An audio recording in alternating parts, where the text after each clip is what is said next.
आप सभी का मैं इस महत्वपूर्ण सत्र में हार्दिक स्वागत करता हूँ।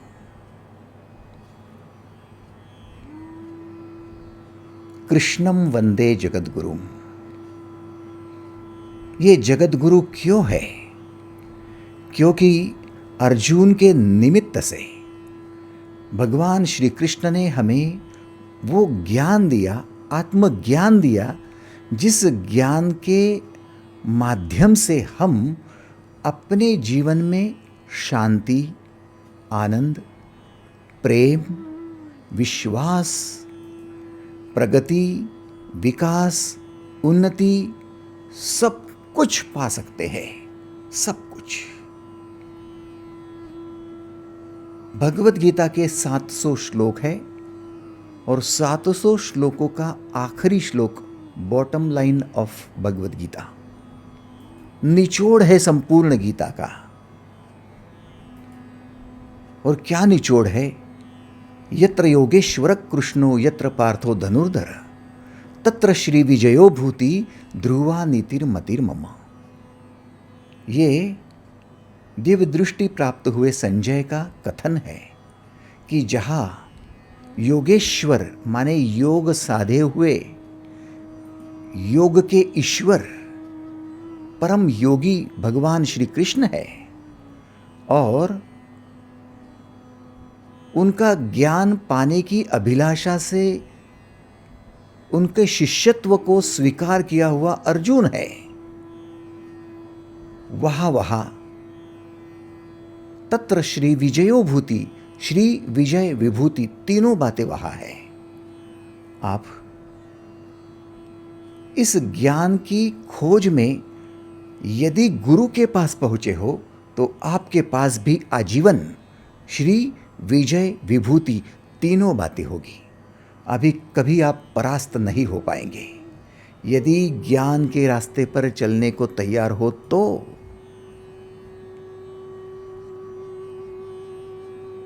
आप श्रीत्व पाएंगे, अर्थात आप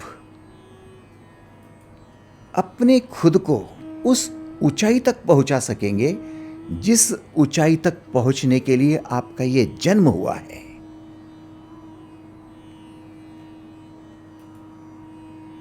जब जन्म होता है तो चिरंजीव कहा जाता है और जब मैच्योरिटी आ जाती है तो श्री कहा जाता है। आपके मैच्योरिटी आ जाए, आपका हर पल विजय होता रहे, किसी भी चीज में हाथ डालो रिक्त हाथ न आए, विजय श्री आपके पास हो।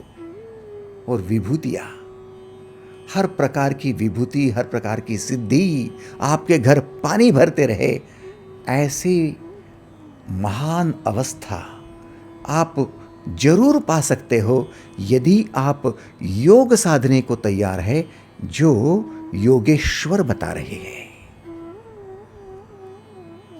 और इसी के लिए है ये गुरु पूर्णिमा।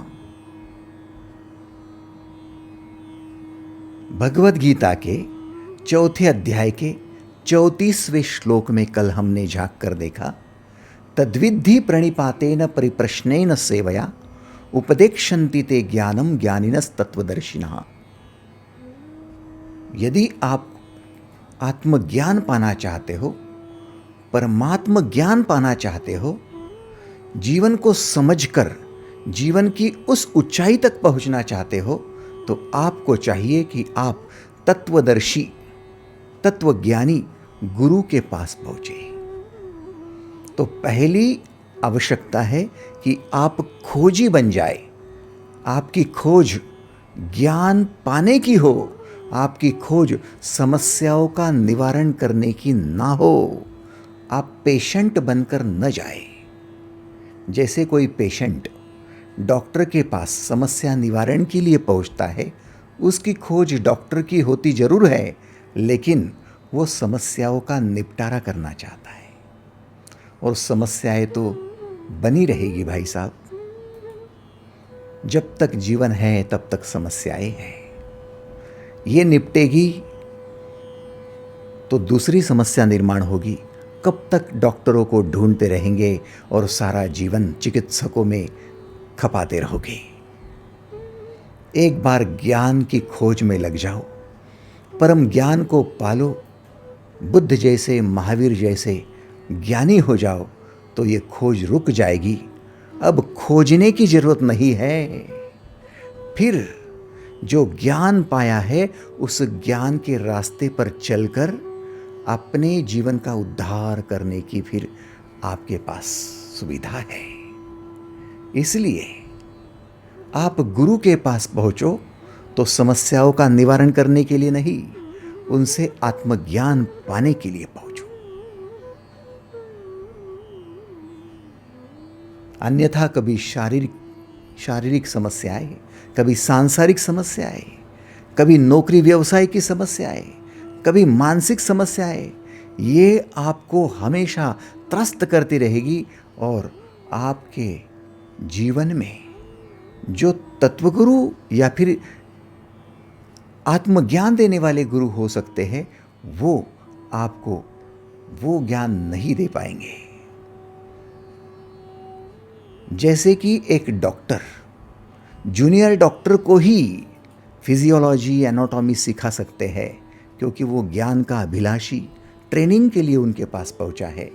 किसी पेशेंट को नहीं बताएंगे, क्योंकि पेशेंट को तो चाहिए बस हमारा ऑपरेशन कर दो, पेशेंट को तो चाहिए हमें एंटीबायोटिक्स दे दो, पेशेंट को चाहिए कि हमें आप केवल सेडेटिव दे दो, और उसकी कोई अभिलाषा नहीं। ध्यान रखें, हम ज्ञान के अभिलाषी हैं और इसी खोज के लिए हम गुरु के पास पहुंचे हैं। ऐसी कल्पना करके, ऐसा समझकर हम आज की सत्र में शुरुआत करते हैं। आज का सत्र आपकी समस्याओं पर आधारित नहीं है, आपके लिए आत्मज्ञान के दालन को खोलने के लिए है। क्या आप तहे दिल से, हृदयपूर्वक इस ज्ञान को पाने के लिए तैयार हो? यदि हाँ, तो फिर एक बार हाथ ऊपर करके स्वीकृति दर्शाएं। धन्यवाद, थैंक यू, धन्यवाद।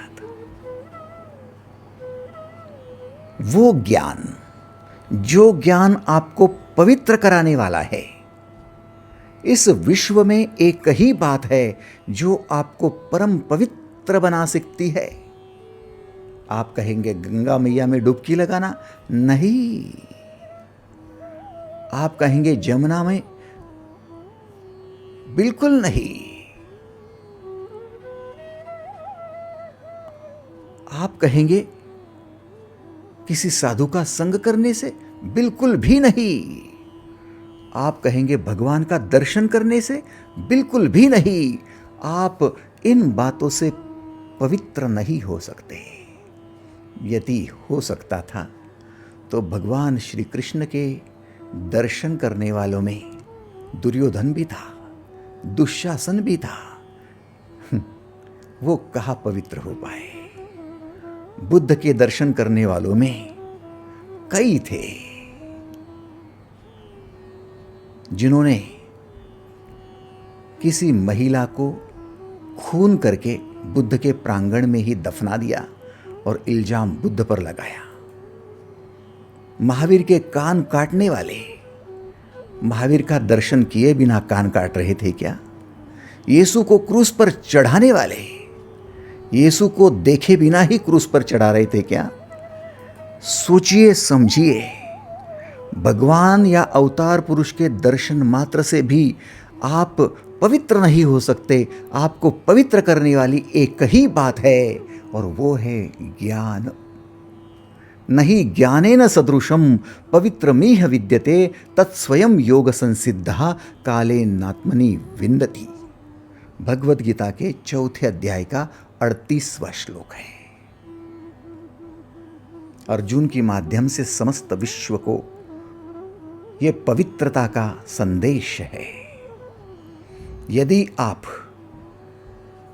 पवित्र होना चाहते हो, जैसे सुबह उठे, नहा धोकर आपने शरीर को स्वच्छ किया, आप नए वस्त्र पहनकर बैठे, आपको कितना अच्छा लग रहा है, लेकिन यह स्थूल दृष्टि से है।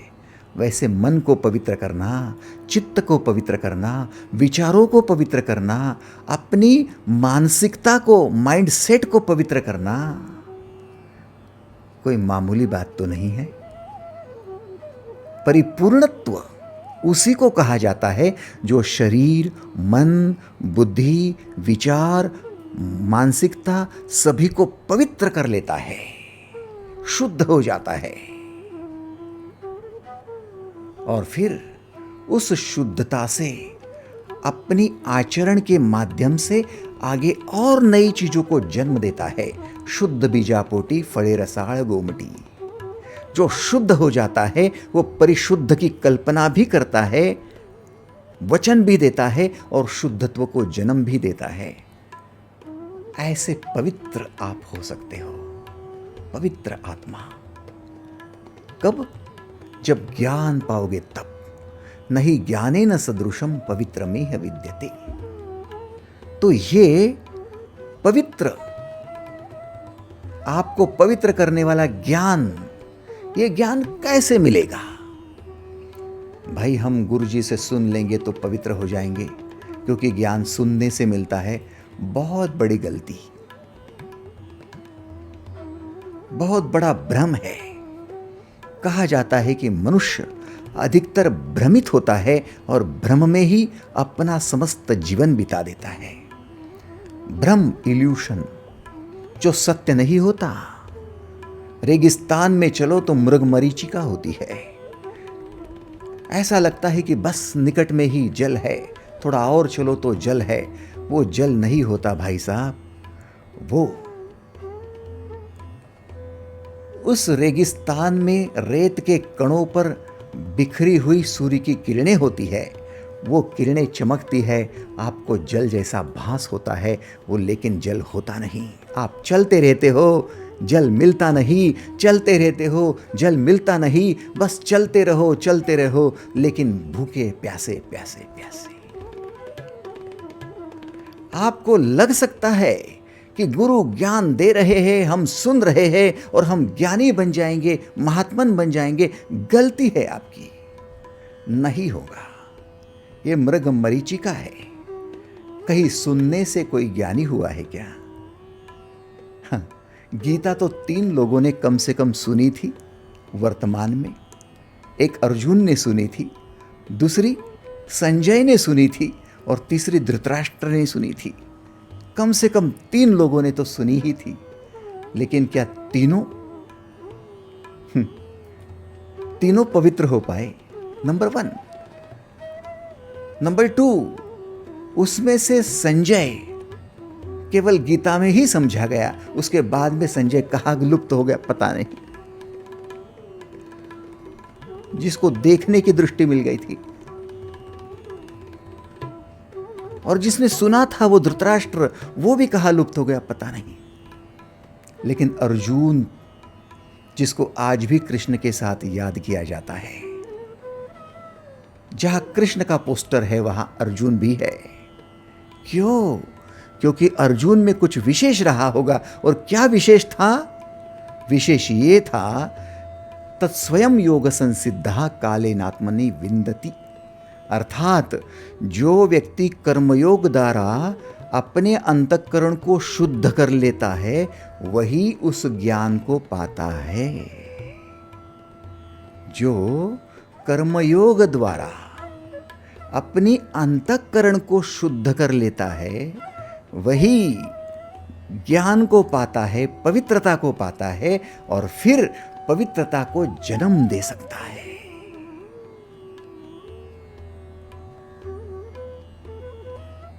आप समझ रहे हो? 2 बातें आई ना। पहली बात आई कर्मयोग साधो, दूसरी बात आई कर्मयोग की माध्यम से अंतःकरण को शुद्ध करो। अब ये ज्ञान आत्मज्ञान क्यों है? क्योंकि ये ज्ञान आपकी समस्त अंतःकरण को शुद्ध करने वाला है। अब ये समस्त अंतःकरण क्या है? आपका जो शरीर दिख रहा है, ये फिजिकल बॉडी, जिसमें इंद्रियां है, अवयव है, उनको शुद्ध करो। आपके डाइजेस्टिव सिस्टम होगी, रेस्पिरेटरी सिस्टम होगी, आपकी रिप्रोडक्टिव सिस्टम होगी, आपकी सर्कुलेटरी सिस्टम होगी। जो भी शरीर में आपकी इंद्रियां अवयव है वो शुद्ध हो, ये पहली बात है। तो फिर आपकी जो भावनाएं हैं उनको कौन शुद्ध करेगा? ईथरिक बॉडी, आपका भाव शरीर, उसको भी शुद्ध करो। अंतःकरण माने आपकी भावनाओं वाला आपका भाव शरीर भी, उसको भी शुद्ध करो। कर्म उसके लिए भी करो, केवल शरीर के लिए, उदर भरण के लिए, केवल आपकी हार्ट की स्ट्रेंथ के लिए, स्टैमिना के लिए न करो। केवल व्यायाम कर रहे हैं, अच्छा आहार ले रहे हैं, पैसा कमा रहे हैं, शरीर को नहा धोकर स्वच्छ कर रहे हैं, ये तो शरीर की बात हो गई। लेकिन आपकी भावनाओं के लिए भी तो कुछ करो, वो भी कर्म है, कर्मयोग का दूसरा हिस्सा। ईथरिक बॉडी के लिए कुछ करो, वो कर्मयोग। तीसरी है एस्ट्रल बॉडी, आपका सूक्ष्म शरीर माने आपकी चेतना। जिस चेतना से आपकी विचारधारा बहती है, वो विचार शुद्ध हो, वो विचार सकारात्मक हो, वो विचार आपके हमेशा सृजनशील हो। आपके विचार जितने शुद्ध कर पाओगे, उतनी शुद्धत्व के लिए आप कर्म करोगे, वो है आपका कर्मयोग। चेतना शुद्ध हो। रावण की चेतना माने रावण की विचारधारा जब तक शुद्ध थी, तब तक लंका, तब तक सोने की थी। लेकिन रावण की विचारधारा बिगड़ते ही, चेतना बिगड़ते ही, सीता की तरफ कुदृष्टि पड़ते ही सब कुछ बिखर गया, लंका ढह गई। और आज फिर से श्रीलंका का वही हो रहा है, एक बार लंका फिर से ढह गई।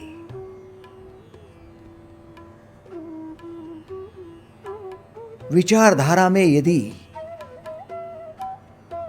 प्रशासन होता था, विचारधारा में यदि नागरिकों का कल्याण होता था, विचारधारा में यदि श्रीलंका वासियों के हित में निर्णय लिए जाते थे, तो फिर आज श्रीलंका का यह हाल नहीं होता था।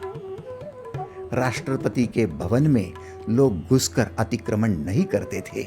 यह सब कुछ अराजकता क्यों है, अपवित्रता क्यों है?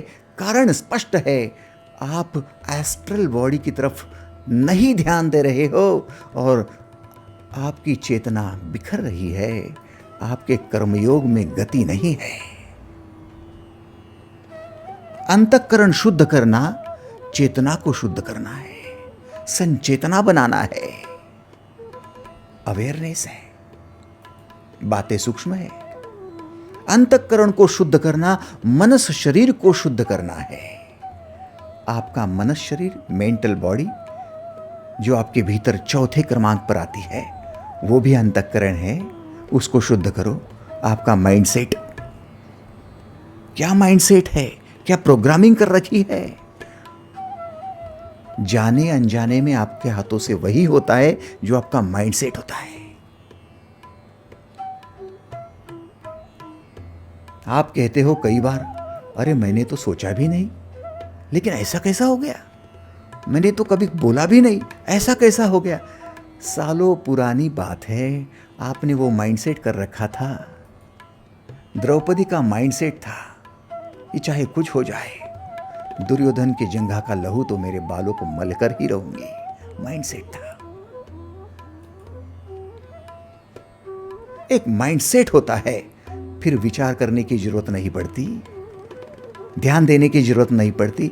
माइंडसेट काम कराता है, उसे मानसिकता कहते हैं। और ये मानसिकता के लिए कुछ कर्म करोगे या नहीं?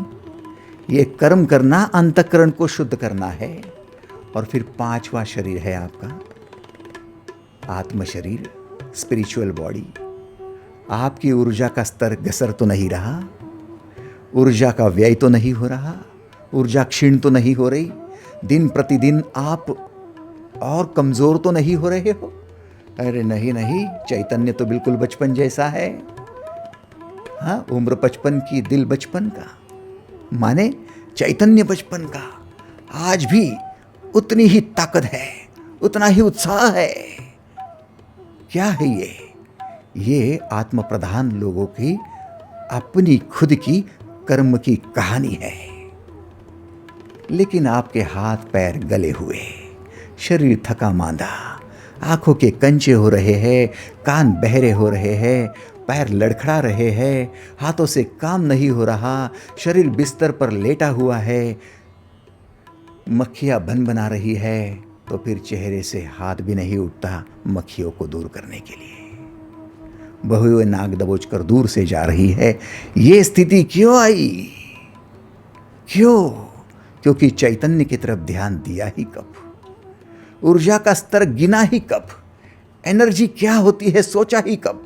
उसके लिए कुछ कर्म करो जी, करने को तैयार हो तो फिर अंतःकरण पवित्र हो जाएगा। और फिर आखिरी पड़ाव है आपका छठा शरीर है ब्रह्म शरीर, कॉस्मिक बॉडी। अपने आप को पहचानो, हु एम आई, मैं वो ब्रह्म हूं जिस ब्रह्म के चलते ये सारा निराकार को साकार करने की ताकत आ रही है।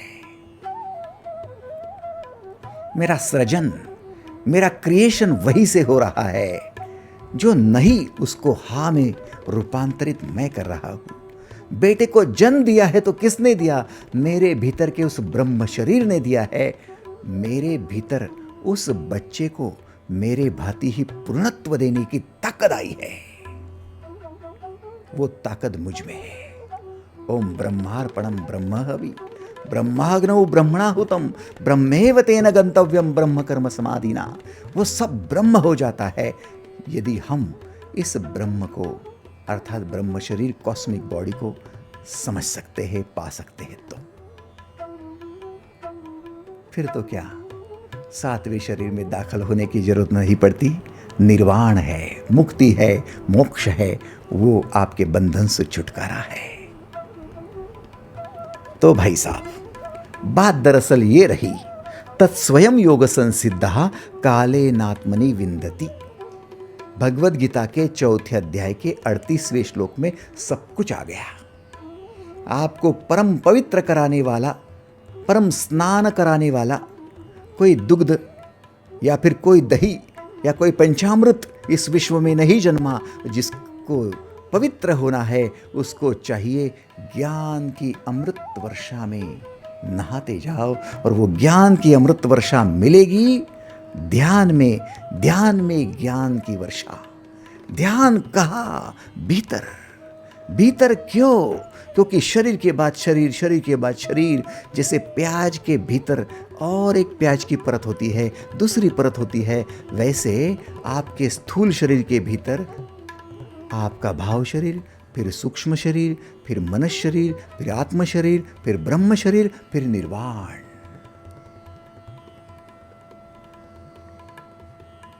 ये अंतःकरण है और उसी के लिए आपका कर्म है। तो कर्म 3 हिस्सों में बांटना अनिवार्य हो गया भाई साहब। 3 हिस्सों में बांटो कर्म को। कर्म का पहला हिस्सा है सेवा, दूसरा हिस्सा है सृजन,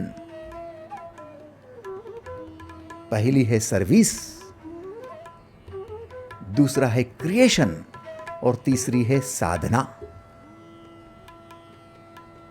आपकी साधना, आपका डिवोशन। जिस व्यक्ति को ये 3 बातें आ गई उसको इस जहां में जीना आ गया। पहली है सेवा। भाई साहब, यह सेवा क्या है? आपकी सेवा एक इन्वेस्टमेंट है। क्यों? सेवा अन्य लोगों के साथ की जाती है। इन्वेस्टमेंट क्यों है? सेवा वो कर सकता है जो समर्थ होता है। सेवा जो मांगता है वो असमर्थ होता है, इसलिए सेवा मांगता है।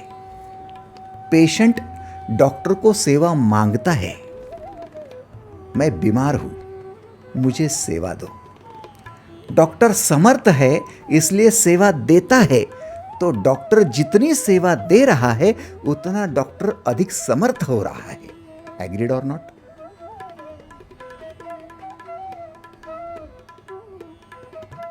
मां जितना सेवा करेंगी उतनी समर्थ हो जाएगी, और मां जब सेवा मांगेगी तो बूढ़ी लाचार हो जाएगी। अब वो मां नहीं रही, बूढ़ी हो गई, इसलिए बच्चे ही ए बुढ़िया। मैं कई बार संध्या दीदी को बुढ़ी कहता था, बुढ़ी मां। क्यों? क्योंकि हमेशा मांगते रहती थी, गुरुजी ये दो, गुरुजी वो दो। मैंने कहा बुढ़ी हो गई आप। हंस रही है। अब पता चला क्यों बुढ़ी हो गई, क्योंकि मांगना शुरू कर दिया। जब आप सेवा शुरू कर देंगे, जब देंगे, तब आपका सामर्थ्य बढ़ेगा, और जब जब सामर्थ्य बढ़ता जाएगा तो सामर्थ्य को अंत नहीं है, अनंत है सामर्थ्य। जो समर्थ होता है उसे योगी कहा जाता है, जो पेशेंट होता है उसे रोगी कहा जाता है। आप समझ रहे हो योगी और रोगी में भेद क्या है? आप सेवा निवृत्त हो गए ना तो रोगी हो जाओगे, सेवा दे रहे हो ना तो योगी बन जाओगे। इसलिए उम्र भले 58 की हो जाए, 60 की हो जाए, नहीं आपको सेवा निवृत्त होना है, और नहीं आपकी सेवा में खंड पड़ने देना है। जीवन के अंतिम क्षण तक चरय वेती चलते रहो, चलते रहो। कहाँ चलते रहो? मृग मरीचिका पीछे नहीं, मृगजळाच्या मागे नहीं, सेवा के पीछे चलते रहो। क्यों? क्योंकि वो इन्वेस्टमेंट है। क्या इन्वेस्टमेंट है? सामर्थ्य की इन्वेस्टमेंट है। समर्थ योगी बनो, नंबर 1। और क्या इन्वेस्टमेंट होगी? जिसको सेवा दे रहे हो उसके हृदय में आपकी इन्वेस्टमेंट हो जाएगी। जिसकी आप सेवा करोगे वो आपको भगवान के रूप में देखेगा। डॉक्टर यदि सेवा देता है तो पेशेंट उसे कहता है आप भगवान हो, आप भगवान हो। डॉक्टर यदि पेशेंट को लूटता है, सेवा देने की जगह लूटता है, तो पेशेंट कहता है आप कसाई हो। कसाई क्यों? क्योंकि जैसे भेड़ बकरी में ताकत नहीं है और आप उसके गर्दन पर छुरी चलाते हो, जिसमें ताकत है ऐसे शेर के सिंह के गर्दन पर छुरी रखो तो सही। हाँ, उसके सामने जाने से भी डरते हो क्योंकि वो आपसे ज़्यादा समर्थ है। लेकिन जो आपसे ज़्यादा लाचार है, निर्बल है, दुर्बल है, उनको यदि लूटते हो तो आप कसाई कहलाते हो। डॉक्टर कसाई कहलाता है जब वो रुग्ण को लूटता है, रुग्ण की सेवा करता है, तो वो भगवान बन जाता है। इन्वेस्टमेंट है, भगवान बनने की इन्वेस्टमेंट आपकी। और जिसके हृदय में आपने जगह पाई है, हृदयेश्वर बने हो, उस हृदय में आपने भगवान पद पाया है, ये इन्वेस्टमेंट है। तो परिजनों की सेवा करो, उनके भगवान बन जाओ, हृदयेश्वर बन जाओ। पति पत्नी की सेवा करो, उनके हृदयेश्वर बन जाओ। पड़ोसियों की, रिश्तेदारों की सेवा करो। जहां जहां आपकी ताकत, सामर्थ्य, क्षमता, वहां वहां सेवा करो। सेवा के लिए पीछे मत हटना। किसी ने पूछ लिया बड़ी सेवा करते हो, क्या मिलता है? अरे इन्वेस्टमेंट कर रहा हूं। और इन्वेस्टर को कोई पूछता है कि क्या मिलता है? वो कहता है दूरदृष्टि है, लॉन्ग टर्म इन्वेस्टमेंट है। लॉन्ग टर्म इन्वेस्टमेंट पता है 2012 में जिन्होंने एशियन पेंट के शेयर खरीदे होंगे, उनको पता है कि आज 50 रुपए का भाव 2800 रुपए हो गया। लॉन्ग टर्म इन्वेस्टमेंट, क्या दृष्टि थी। आज कोई देखकर कहता है आज ले लूं क्या शेयर, वो मालूम नहीं आगे 10 साल में क्या होगा। डेयरिंग करके सेवा करनी पड़ेगी, फल की तरफ ध्यान न देते हुए। कर्मण्येवाधिकारस्ते मा फलेषु कदाचन। जो सेवा करता है वो मेवे की अपेक्षा नहीं करता। ये कर्म है भाई साहब, और ये कर्म की गति है।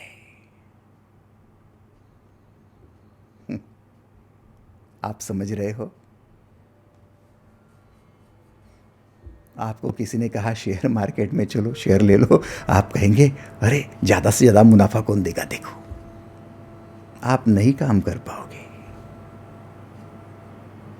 आप नहीं कर पाओगे। रियल एस्टेट में जाओगे, कौन सा प्लॉट लेना है, कौन सी खेती लेनी है, ज़्यादा से ज़्यादा कौन देगा, कुछ नहीं कर पाओगे। आपको सेवा जोड़नी पड़ती है। ये तो चिल्लर बातों की बात कर रहा हूँ मैं, तो आपको आपके परिजनों के हृदय में स्थान पाने की बात कर रहा हूं। 5000 साल हो गए, कृष्ण आपके हृदय में है, आज भी उतरने को तैयार नहीं। वो क्या उतरेंगे, आप उतारने को तैयार नहीं। इन्वेस्टमेंट है, लंबी इन्वेस्टमेंट है, हजारों साल की बुद्ध की इन्वेस्टमेंट है, महावीर की, यीशु की, पैगंबर की इन्वेस्टमेंट है। आप इन्वेस्ट करो तो सही। तो सेवा क्या है? सेवा इन्वेस्टमेंट है। सेवा क्या है? यदि इन्वेस्टमेंट है तो कैसे ये इन्वेस्टमेंट होगी? उसके लिए 2 निकष लगाए जाएंगे। नंबर 1, आप ट्रांसपेरेंट चाहिए। आप यदि ट्रांसपेरेंसी मेंटेन करेंगे, पारदर्शिता, तो ही सेवा कर पाओगे। तो कर्मयोग साधने के लिए आपको पारदर्शी होना पड़ेगा। ये क्या है? ये ट्रांसपेरेंसी क्या है? ट्रांसपेरेंसी का मतलब, पारदर्शिता का मतलब, प्रामाणिकता का मतलब, जिस शुद्ध हेतु से आप सेवा शुरू करते हो उसी शुद्ध हेतु से वो सेवा पूर्ण करो। शुरुआत तो कर रहे हो सेवा करने की, कि भाई देश की सेवा करनी है, समाज की सेवा करनी है, और 4 साल क्या हो जाते हैं, भ्रष्टाचारी बन जाते हो। आपकी सेवा नदारत, गायब। कहाँ देश सेवा गई, कहाँ समाज सेवा गई, कहाँ गई आपकी बड़ी बड़ी कस्में? शपथ तो लेते हैं मंत्री महोदय, बड़ी बड़ी कस्में खाते हो, सेवा करने की बड़ी बड़ी प्रवृत्ति दिखाते हो। शुरू में जो हेतु होता है, आखिरी तक उस हेतु को यदि आप टिका कर रखते हो, उस ट्रांसपेरेंसी से ही सेवा बनती है, बढ़ती है, टिकती है, और हमेशा आपको उस ब्रह्म तक पहुंचाती है। इसलिए जिस शुद्ध हेतु से आप अपनी सासू माँ की सेवा करना शुरू कर रही हो, तो सासू माँ की आंखें बंद नहीं हो जाती, उसकी मृत्यु नहीं होती, तब तक आपको हेतु बदलना नहीं है। आप कहेंगे अब वो बुढ़ी हो गई है, अब मेरे हाथ में चाबी आ गई है, अब उसको नहीं भी देखा तो क्या फर्क पड़ता है, मैं मालकिन हो गई। आपका हेतु बदल गया। ये तो वैसी बात हो गई कि पढ़ाई करने की हेतु से जाने वाला ये स्टूडेंट गर्लफ्रेंड के चक्कर में क्या आ गया, और फिर स्कूल तो जा रहा है, कॉलेज तो जा रहा है, लेकिन पढ़ाई के लिए नहीं, हेतु बदल गया, गर्लफ्रेंड के लिए जा रहा है। अब आपको पता है वो पढ़ाई कितनी कर पाएगा और मार्क कितने ले पाएगा। हेतु बदल गया तो रिजल्ट बदल जाएंगे साहब। इसलिए आपको ट्रांसपेरेंसी मेंटेन करनी पड़ेगी। शुरू से लेकर आखिरी तक जिस शुद्ध हेतु से आप अपनी सेवा को जोड़ रहे हो, उसी सेवा के साथ चलते रहो। कई ऐसे संत थे जिन्होंने शुरुआत में लोगों की सेवा की, बाद में लोगों को ही लूटना शुरू कर दिया, पैसे से, शरीर से, सौंदर्य से। हेतु बदल गया और उनका जीवन ही पलट गया। जिनको साधु कहा जाता था, जिनको संत कहा जाता था, उनको लुटेरा कहा गया, उनको ही जेल में डालना पड़ा। हेतु बदलना सेवा के लिए कलंक है। इसलिए आपको चाहिए, कर्मयोगियों को चाहिए कि आप शुद्ध हेतु से शुरुआत तो करते हो। कभी कोई अपनी सेवा अशुद्ध हेतु से नहीं करता। शुद्ध हेतु से शुरुआत करते हो तो आखिरी तक उस हेतु को टिका कर रखो। हमारी गलती होती है शुरुआत अच्छी और अंत बुरा। मराठी में कहते हैं शेवट गोड झाला पाहिजे। शेवट गोड केव्हा होणार? जब आप हेतु को नहीं बदलेंगे, इंटेंशन प्योर रखोगे तब। क्या आप तैयार हो? यदि ट्रांसपेरेंसी मेंटेन करने वाले हो गए तो फिर आप अपनी सेवा में ओनरशिप भी ले लेंगे। सेवा की ओनरशिप क्या है? ये मेरी है और मेरी ताकत है, इसलिए मैं कर रहा हूं। सेवा का मतलब जानते हो ना? सेवा का मतलब ये नहीं है कि किसी को दे रहा हूं ताकि तू वापस लौटा दे। वो व्यापार हो गया, वो व्यवहार हो गया। उसे सेवा नहीं कहेंगे, उसको बिजनेस कहेंगे। तो मैं आपको दे रहा हूं, इसलिए दे रहा हूं कि तू वापस में कुछ लौटा दे। मैं मोबाइल दे रहा हूं तो तू पैसे तो दे। मैं ईंट पत्थर दे रहा हूं तो पैसे तो दे। मैं पैसे दे रहा तो चश्मा तो दे। ये व्यापार हो गया भाई। सेवा का मतलब है मेरी ताकत है इसलिए दे रहा हूं, और तेरी ताकत नहीं है इसलिए तू ले रहा है। जब तेरी ताकत ही नहीं है तो वापस कैसे लौटाएगा? नहीं चाहिए, ले ले। ओनरशिप कहलाती है। मैं समर्थ हूं इसलिए दे रहा हूं। आप किसी की सेवा करने जाओ ना तो किसी के मन में संशय आ जा सकता कि भाई ये क्या हेतु है इसका, क्या इंटेंशन है। इतना कहाँ हरिश्चंद्र हो गया ये, इसको कहाँ इतने देने की पड़ी है, क्यों दे रहा है ये, मुझसे कुछ चाहिए क्या, बाद में ठगेगा तो नहीं, कुछ मांगेगा तो नहीं। उसके मन में भले संशय आने दो।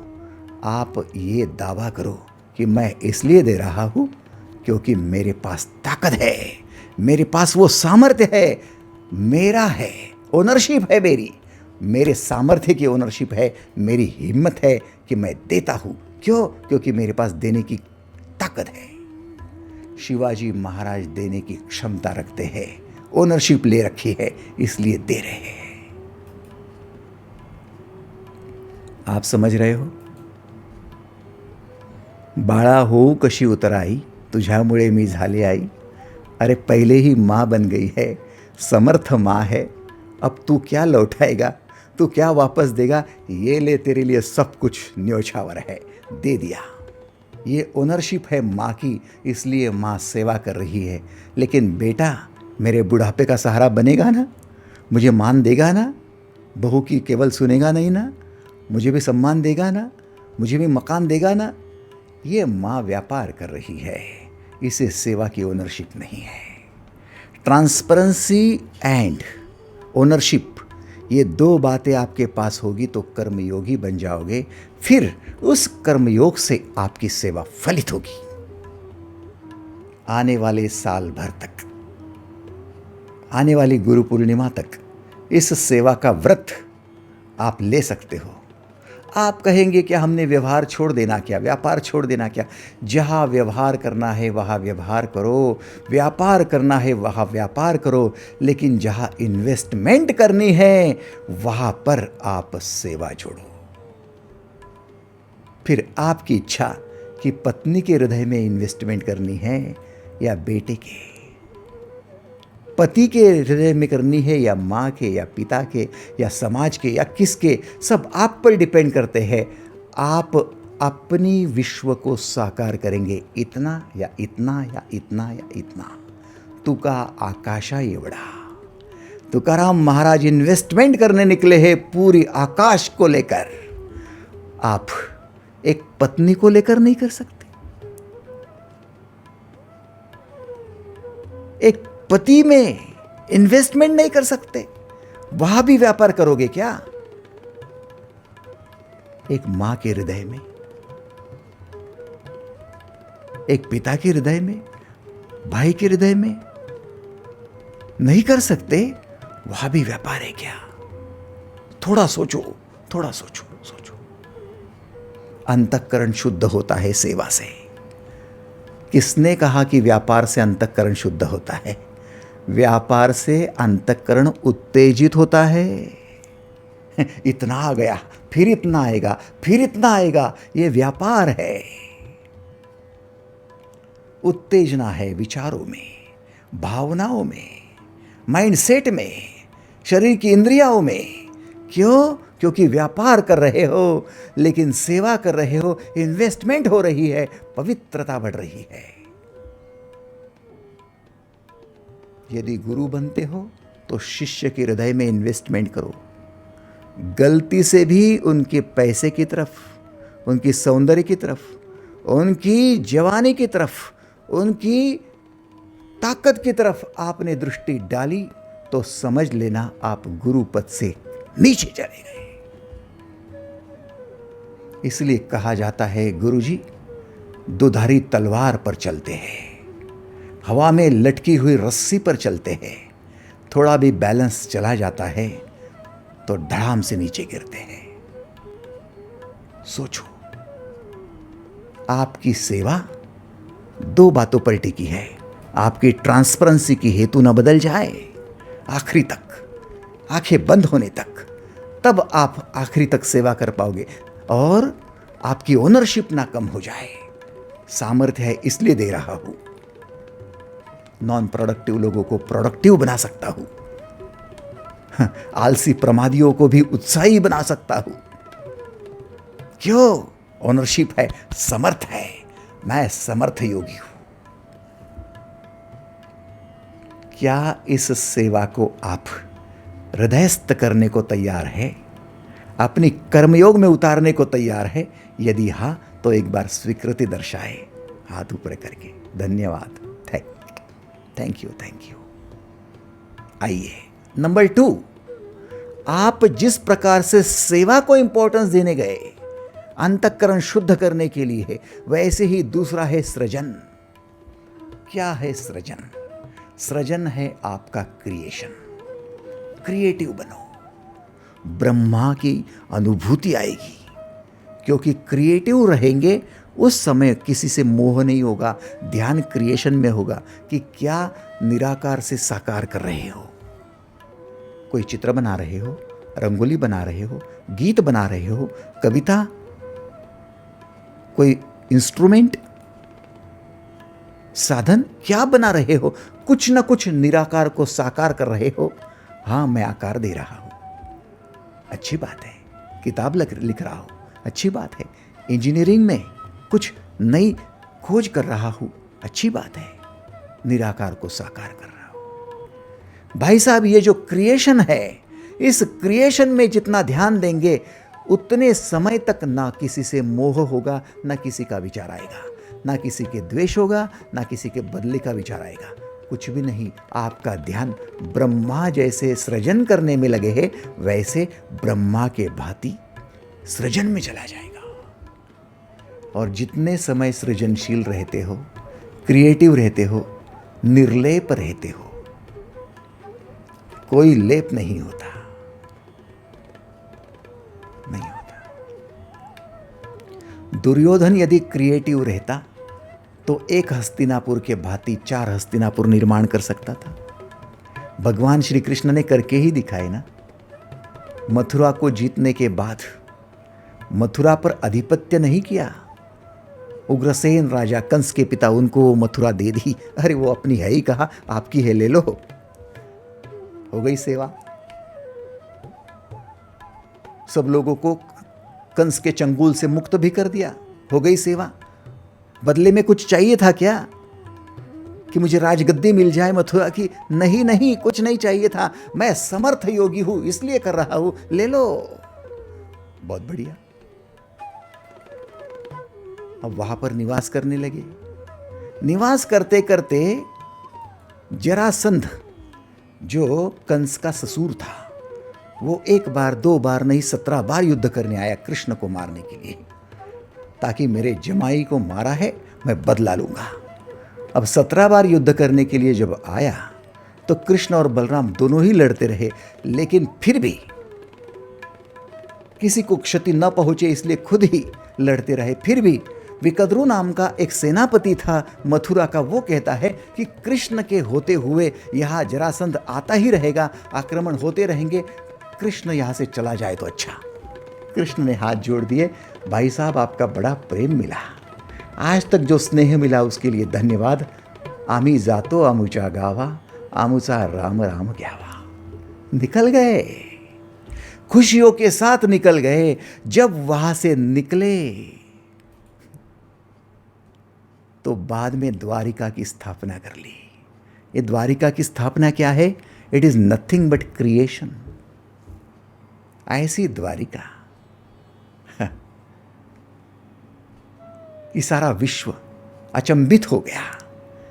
समुद्र के भीतर द्वारिका निर्माण कर दी, पानी के लहरों के भीतर द्वारिका निर्माण कर दी, अभेद्य और सबके लिए खुली, सबके कल्याण की, सबके हित की, सभी मुमुक्षुओं को मोक्ष प्रदान करने वाली वो द्वारिका निर्माण कर दी। क्या क्रिएशन रहा होगा।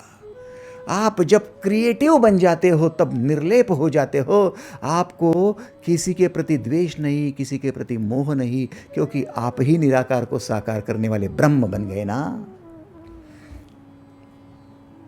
तो क्रिएटिव बनो, चैलेंज करो अपने आप को कि मैं क्या कर सकता हूं। केवल मैं कर सकता हूं, मैं कर सकता हूं, ऐसे तोता रटन करने से कॉन्फिडेंस नहीं बढ़ता। मैं क्या कर सकता हूं उसको ढूंढो, और जो क्या कर सकता हूं उसको ढूंढता है उसे कहते एक्सप्लोरेशन। एक्सप्लोर करो खुद को, मैं क्या कर सकती हूं। पति को मत पूछ लेना कि मैं क्या कर सकती हूं। आप बताओ ना, आप मुझे जानते हो ना, प्लीज़ प्लीज़, हाँ 10 सालों से जानते हो, बताओ ना मैं क्या कर सकती हूँ। अरे धत तेरी की, मैं 10 साल से जानता हूँ वो भी पूरा नहीं जानता, क्योंकि कभी तो पूर्णिमा कभी तो अमावस्या, क्या मालूम तू क्या है, मुझे तो पूरा समझ में ही नहीं आई तू। लेकिन आप तो खुद को जानती हो ना। तो जो खुद को जानती हो जन्म से, अब खुद को ही पूछो, आंखें बंद करो। बुद्ध कहते हैं अत्तदीपो भव, अपना दिया खुद सुलगाओ, खुद दीपक बन जाओ, खुद के लिए प्रकाश निर्माण करो, एक्सप्लोर करो खुद को। मैं क्या कर सकती हूं, क्या कर सकता हूं। अब जब आप खुद को ही साथ देंगे मैं क्या कर सकता हूं, और खुद को ही प्रतिसाद देंगे, उस प्रतिसाद को कहते हैं आपका प्रयोग करना। एक्सपेरिमेंटल बेसिस पर आपने साथ दी, मैं क्या कर सकता हूँ, आपके भीतर से प्रयोग जन्मा, एक्सप्लोरेशन के साथ में एक्सपेरिमेंट आ गया। और जितने एक्सपेरिमेंट्स आप करते हो, प्रयोगशील होते हो, उतना उसको प्रयत्नवादी कहते हैं। हाँ, कोशिश करने वालों की हार नहीं होती ना। तो कोशिश कौन करता है? जो प्रयोगशील होता है वो ही प्रयत्नशील होता है। समझ रहे हो? हमारी कोशिश क्या है? इसको चुप कराना, उसको ठिकाने लगाना, उसको मायके पहुंचा देना, उसकी तो बोलती बंद कर दूंगा, मेरे सामने कैसे आता हूं देखता हूं। क्या क्या कोशिशें हैं हमारी। ये कर्मयोग है, ये अंतःकरण को पवित्र करने वाला ज्ञान है। नहीं भाई, एक्सप्लोर करो तो एक्सपेरिमेंट करेंगे, एक्सपेरिमेंट करेंगे तो फिर एक्सरसाइज होंगी, और वही एक्सरसाइज आपके प्रयत्न है ना। प्रयत्नांति परमेश्वर, ये संतों के वचन ऐसे ही थोड़ी है। परमेश्वर को पाना है तो प्रयत्न करो। कौन से प्रयत्न? प्रयोग के प्रयत्न। प्रयोग कौन से? मैं क्या कर सकता हूं, निराकार को साकार करना है, मुझे भी एक चरित्र निर्माण करना है, मैं चरित्र नायक बनूंगा, मेरी एक आत्मगाथा लिखी जानी चाहिए। शिवाजी महाराज ने अपनी गाथा लिखी लोगों ने तो कॉपी बनाई, गाथा तो उन्होंने लिखी थी कि ये मैं हूँ। Who am I am Shivaji, I am lord Shivaji, I am Samarth Shivaji, I am yogi Shivaji. ये शिवाजी है। हम अपनी गाथा तब लिखेंगे जब हम एक्सप्लोर करेंगे खुद को, मैं क्या कर सकता हूं। ये है आपका सृजन।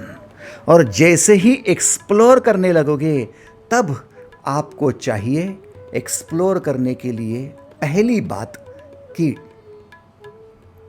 आप ट्रांसफॉर्मेशन में विश्वास रखो। जो व्यक्ति सृजनशील होता है वो व्यक्ति परिवर्तन में विश्वास रखता है, ट्रांसफॉर्मेशन में विश्वास रखता है। आप कहेंगे मुझसे क्या होने वाला, मैं जैसे कि वैसा ही हूँ, मेरे पिता से नहीं हुआ, मेरे दादाजी से नहीं हुआ, मेरे भाइयों से नहीं हुआ, तो मुझसे क्या होगा, हम खानदानी ऐसे ही है, हमसे कुछ नहीं होता। वालिया लुटारा ऐसा कहता था तो कैसे ट्रांसफॉर्मेशन होता था? बोलो। अंगुलीमाल कहता तो कैसे होता था? बोलो तो। अर्जुन कहता तो कैसे ट्रांसफॉर्मेशन होता था? अपने आप को दोष मत दो, गालियां मत दो, अपने शत्रु मत बनो। ट्रांसफॉर्मेशन में विश्वास रखोगे तभी केवल आप मैं क्या कर सकता हूं इसकी खोज कर पाओगे, और तभी आप केवल खुद को बदल पाओगे, उससे कम पर नहीं। यदि ट्रांसफॉर्मेशन, आपका परिवर्तन, उस पर विश्वास है तो आपको अपने आप समझ में आएगा कि आप कहीं ना कहीं गलती कर रहे हो, आपकी आदतें बिगड़ी हुई है। उन बिगड़ी हुई आदतों को बदलना ही ट्रांसफॉर्मेशन है। और क्या है? वालिया लुटेरे ने क्या किया? अपनी बिगड़ी हुई आदत को बदल दिया। एग्रीड और नॉट? बोलो तो।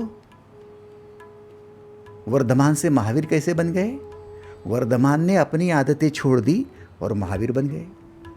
जो जो गलत आदत है उसको छोड़ते जाओ, ढूंढ लेना गलत आदत क्या है जिससे खुद की उन्नति नहीं हो रही, विकास नहीं हो रहा, कॉन्फिडेंस नहीं बढ़ रहा है, जिसकी वजह से अपनी शांति भंग हो रही है, जिसकी वजह से विचार गलत हो रहे हैं, नेगेटिविटी बढ़ रही है।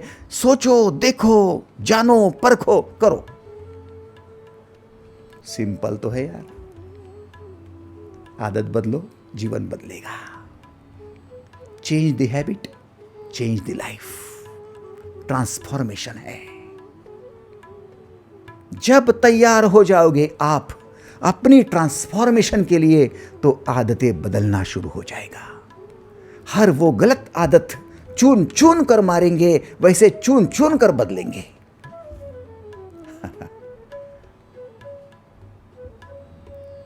कोई सीमा पर खड़ा सैनिक कहता है ना, चुन चुन कर मारेंगे। क्यों?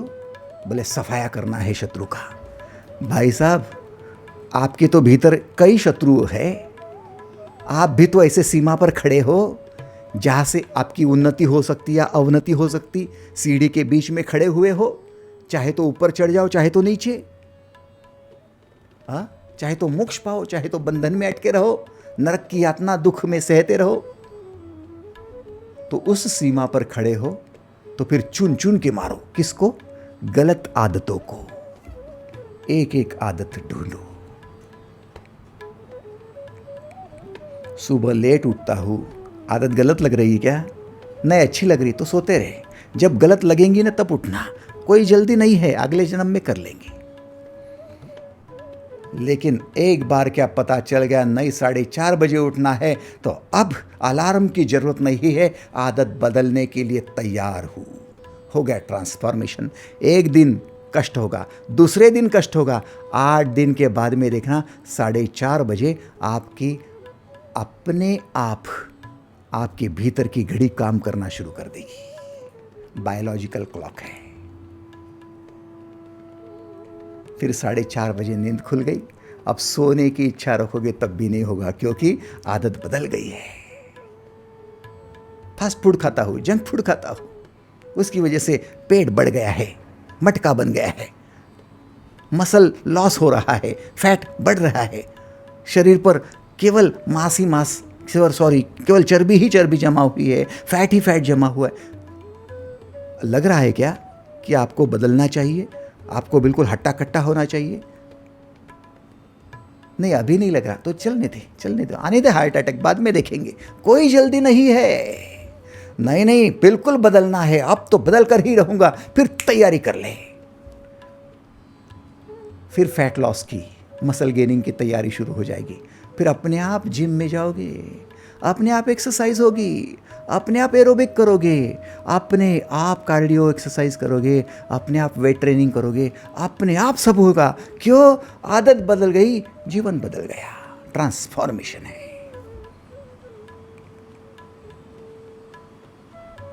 विचारों का भी ऐसा ही है, हर चीज का ऐसा है, ट्रांसफॉर्मेशन। जैसे ट्रांसफॉर्मेशन के लिए तैयार हो जाएंगे, वैसे ही फिर आप अपने जीवन में सृजन कर पाओगे। क्या आप सृजनशील होने को तैयार है? यदि हाँ, तो फिर हाथ ऊपर करके एक बार आशीर्वाद तो दे दो हमें। धन्यवाद, थैंक यू। चलो भाई साहब, ये 2 महत्वपूर्ण बातों पर आप अब स्टैंपिंग कर चुके हो, यस, ये करना ही है। तीसरी और महत्वपूर्ण बात, साधना।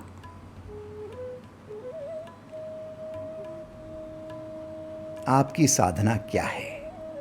ऐसा कर्म जिसे साधना कहा जाता है, वो कर्म जो आपको भीतर की यात्रा करवाता है, उसे साधना कहा जाता है। वो कर्म जिससे चूकना नहीं चाहिए। दिन में तो साधना कुछ समय के लिए होनी ही चाहिए, अंतःकरण शुद्ध करने के लिए। तत्स्वयं योग संसिद्धा कालेनात्मनि विन्दति। ये पवित्र कराने वाला ज्ञान उसी को मिलेगा जो कर्मयोग से अपने अंतःकरण को शुद्ध कर रहा है। नहीं ज्ञानेन सदृशम पवित्रमिह विद्यते। तो भाई साहब, ये साधना क्या है? साधना का मतलब है डिवोशन, और जो साधना करता है उसे कहते हैं डिवोटी।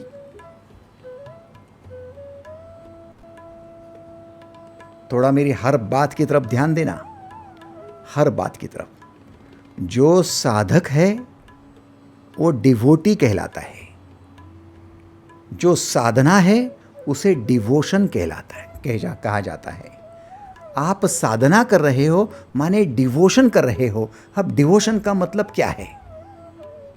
डिवोशन माने समर्पण। समर्पण किसमें है? समर्पण वर्तमान में है।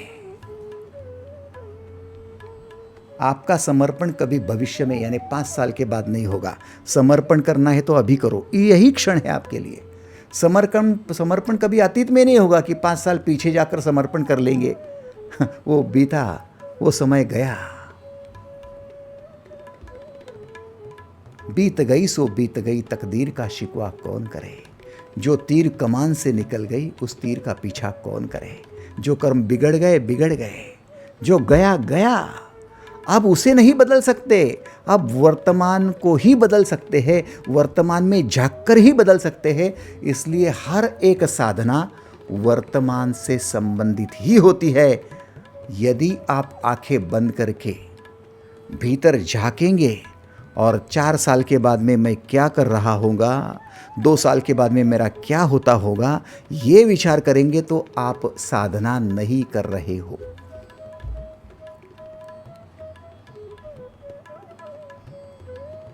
आप समझ रहे हो? डिवोशन होता है केवल प्रेजेंट में, वर्तमान में। 100% आपके वर्तमान में देना शुरू कर दो, आप साधक बन गए। तो ये 4 योग आप दिन भर में कभी भी साधो। पहला रहा दान करो, दूसरा रहा अहिंसा का व्रत संभालो, तीसरा रहा योग साधना करो, किसी न किसी एक आसन को 3 मिनट तक आप शांतिपूर्वक कर पाए। चौथा रहा समत्व, कि सभी को आप एक समान देखो, कोई अपना कोई पराया, ऐसा नहीं। किसी को बहुत ज़्यादा इंपॉर्टेंस, कोई निगलेक्ट हो रहा है, ऐसा नहीं। और 5वीं महत्वपूर्ण साधना जो आपको सिखाना चाहता हूँ, हर रोज थोड़े समय के लिए ये करके रहो। भगवत गीता के 6 अध्याय के 10वें श्लोक में एक थोड़ी समय के लिए शांतिपूर्वक सुनो। योगी युज्जित सततम आत्मानं रहसि स्थितः एकाकी यत चितात्मा निराशिर परिग्रह। अर्थात मन इंद्रिय को, शरीर को वश में करके, आशा रहित होकर, संग्रह रहित होकर, अकेले में, एकांत में आत्मा को परमात्मा में लगाने के लिए ध्यान में बैठो। अब कुछ समय के लिए आपको ध्यान मग्न होना है, कुछ समय के लिए। जब आप एकांत में बैठोगे, ऐसा कोई आप अपने मकान में कमरा ढूंढ लो जो एकांत में, ऐसा कोई कोना ढूंढ लो जहां एकांत मिले, ऐसा कोई समय ढूंढ लो जिसमें एकांत हो, कोई डिस्टर्ब ना करे। उस समय शांतिपूर्वक आंखें बंद करके बैठो। जब आंखें बंद करके बैठोगे तब एक एक शरीर के दालन को खोलते जाना। कैसे? आंखें बंद करके बैठे तो दृष्टि नासिकाग्र करना और श्वास भीतर आ रही है, बाहर जा रही है, उसको निहारते रहना। थोड़ी देर के बाद में आपने अपना ध्यान अपने भ्रू मध्य में, जहां कुमकुम तिलक लगाते हैं ललाट पर, वहां पर एकाग्र करना। जहां आपने ध्यान एकाग्र किया है उसे आज्ञा चक्र कहते हैं। उस आज्ञा चक्र में ध्यान करके या तो फिर पंचाक्षरी मंत्र जपना, ओम नमः शिवाय, नमः शिवाय, नमः शिवाय, या फिर खुद को पूछना, मैं कौन हूं, मैं कौन हूं, मैं कौन हूं। आपको जो उचित लगता है वो।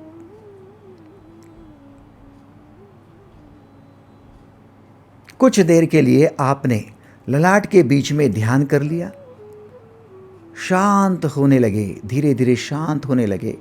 जैसे जैसे शांति बढ़ रही है वैसे वैसे आपको प्रतीक दर्शन होना शुरू हो जाएगा। आप खुद बैठे हो और आपके ही संपूर्ण स्थूल शरीर को, जैसे सर से लेकर पैर तक, आप लाल रंग की ज्योति में देखना शुरू कर दोगे। ये रक्तेश्वरी कहलाती है। ये सिद्ध साधना होती है, रक्तेश्वरी। पूर्ण लाल रंग की शरीर को आप निहारते जाना, ये सिद्ध साधना। शुरुआत की आपने नासिका के अग्रभाग पर श्वास को निहारने की, बाद में ललाट के बीच में आपके ध्यान आज्ञा चक्र में करने की, नमः शिवाय का मंत्र जाप करने की, या फिर मैं कौन हूँ ये खुद को पूछने की। थोड़ी देर के बाद में आपको खुद के सर से लेकर पैर तक संपूर्ण लाल रंग का शरीर दिखाई देगा, रक्तेश्वरी। ये स्थूल शरीर है। आपका ध्यान जारी रहे। आपके ललाट के बीच उस रक्तवर्ण शरीर में आपको पीले रंग का एक चंद्रमा के भांति गोल दिखाई देगा। भाव शरीर का द्योतक है और अपनी भीतर की सभी भावनाएं उमड़ पड़ेंगी। हो सकता है कभी कभार चित्कार निकलेंगे, कभी कभार हुंकार निकलेंगी, कभी कभार जोर से चिल्लाएंगे। आपकी जो भावनाएं दबा कर रखी है, जो सप्रेशन हो रखा है, वो सप्रेशन दूर होना। कभी हंसेंगे, कभी रोएंगे, कभी चीखेंगे, कभी चिल्लाएंगे। होने दो, निकलने दो, ये सारी परतें खुलने दो। शांत होते जाओगे धीरे धीरे धीरे धीरे धीरे। कुछ दिन के बाद आपको उस पीले रंग के उस चंद्रमा के भीतर और एक सफ़ेद रंग के नींबू के आकार की ज्योति दिखाई देगी। वो है श्वेतेश्वरी। आपके सूक्ष्म शरीर एस्ट्रल बॉडी की ये किमया है। ध्यान योग साधते रहो। जब ये श्वेतेश्वरी प्रकट होने लगेगी तब आप सिल्वर कॉर्ड से अपनी खुद को कई स्थान पर ले जाओगे। एस्ट्रल बॉडी होती है, आपकी चेतना होती है, कहीं भी जा सकती है, कहीं भी पहुंच सकती है। जैसे यहाँ पर बैठे बैठे दिल्ली यदि देखा होगा तो दिल्ली को स्मरण करते ही दिल्ली की सारी वो देखी हुई बातें आपके सामने आ जाएंगी। मुंबई देखा होगा तो मुंबई की देखी सारी बातें आ जाएंगी यहाँ बैठे बैठे। ठीक उसी प्रकार से आप इस ब्रह्मांड की परिक्रमा कर सकते हो, कहीं भी जा सकते हो, सूक्ष्म शरीर से, एस्ट्रल बॉडी से।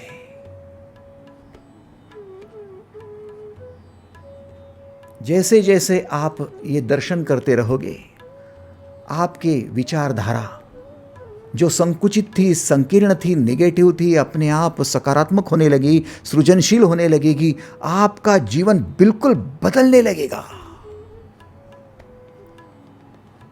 कई सिद्धियां आपको स्वाभाविक रूप से प्राप्त होने लगेंगी। आप जो बोलेंगे वो होने लगेगा। आप जो भाषाएं नहीं जानते हो, कम जानते हो, उस भाषा में भी आप नॉन स्टॉप बोलना शुरू कर दोगे। कुछ भी हो सकता है, कई प्रकार की सिद्धियां हैं।